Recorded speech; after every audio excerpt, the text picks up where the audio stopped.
What's up everyone? John Rettinger from Techno Buffalo here with an unboxing for you of the Motorola Bravo. This is a new Android handset for AT&T Wireless. Let's go ahead and dig in and see if it's worthy of your applause. Took me a while to come up with that.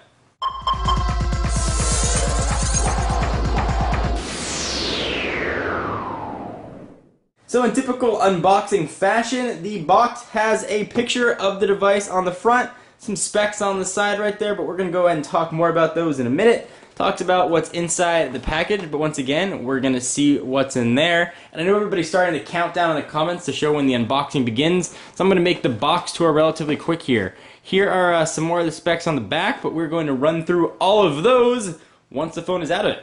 Let's go ahead and dig in. Go ahead and open it up. You've got your sort of standard information, quick start guide. And here is the phone. Let's go ahead and push it off to the side. Looks like there does not have a battery installed. Hopefully the battery is living under here, which indeed it is. And it is a Motorola BF5X, which I believe is going to put out just about 1500 milliamp hours of juice, which is exactly what it is. This should be good for about 6-ish hours of talk time. Micro USB cord. The back of the phone, take a look at that in a minute. And the wall charger to USB. Alright, so here is the phone. Let me go ahead and run through the specs for you so you know what we are looking at with this guy. It is going to run you, right now at least, $129 from AT&T on a 2-year contract. It has a 3.7-inch capacitive touchscreen with a resolution of 480 by 854. It is running Android 2.1 with Moto Blur on top of it. It's a Motorola Android handset, and it does have Moto Blur. It's got a TI OMAP 3610, which is clocked at 800 megahertz, 512 megabytes of RAM, which is a pretty nice number. It has a 3 megapixel camera on the back with autofocus. It also has flashlight support, so you'll be able to view your flash content. Not sure if it's going to be 10.1 compatible, but it will have flashlight, not sort of light your way down a dark hallway, but be able to view flash content, flashlight. I know, kind of confusing. It does have support for DLNA, so you can stream content to other enabled devices over Wi-Fi, and that's media content.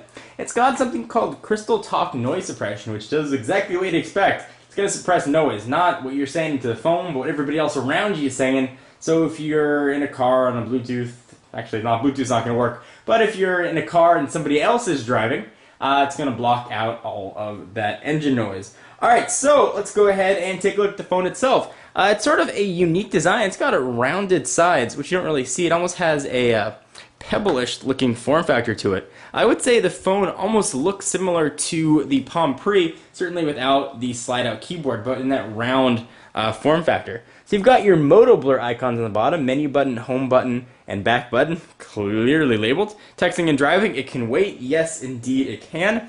We will peel off this top one here. I know everybody loves to do that, and also I know when I don't do it, I get all kinds of hate comments. Alright, so let's go ahead and pull it off, see if you get that whooshing noise. And indeed, we do have said whooshing noise.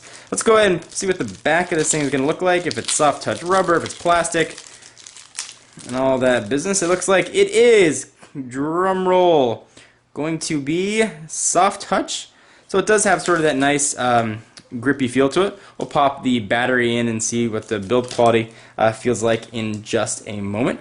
On the left-hand side of the phone, all you're going to have is your micro USB charging port. On the right-hand side, where all the action lives, and by all the action, I mean your volume button.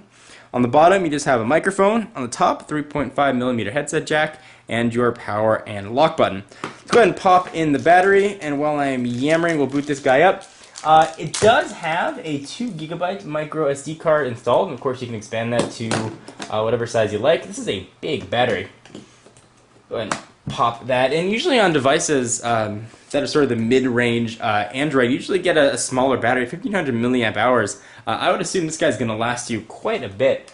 Go ahead and see if we can figure out how to get the battery on here without embarrassing myself on camera.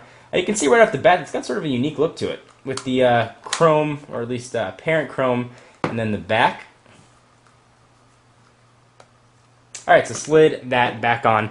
Looks kind of unique. I'm not sure it's going to be a bit of a acquired taste. So I'll go ahead and pick up the phone. It does have a nice feel to it. It has that soft touch rubber sort of on the sides as well, so when you hold it, it's got a nice feel to it. It's relatively thin, and you can sort of see a size comparison in the hand. It does not have a slide-out QWERTY keyboard, so you're going to be relying solely on the on-screen keyboard. Let's go ahead and do a size comparison here. We'll bring in its Android AT&T stablemate, the Xperia X10. You can sort of see a size difference there, and we'll bring in one of the big daddies, the HTC Evo 4G from Sprint. You can sort of see how the size difference looks, 4.3, 3.7 inch screens here and here respectively. And let's go ahead and bring in one more sort of AT&T staple. This is the iPhone. Go ahead and stack all these guys on top. You can see the thickness test.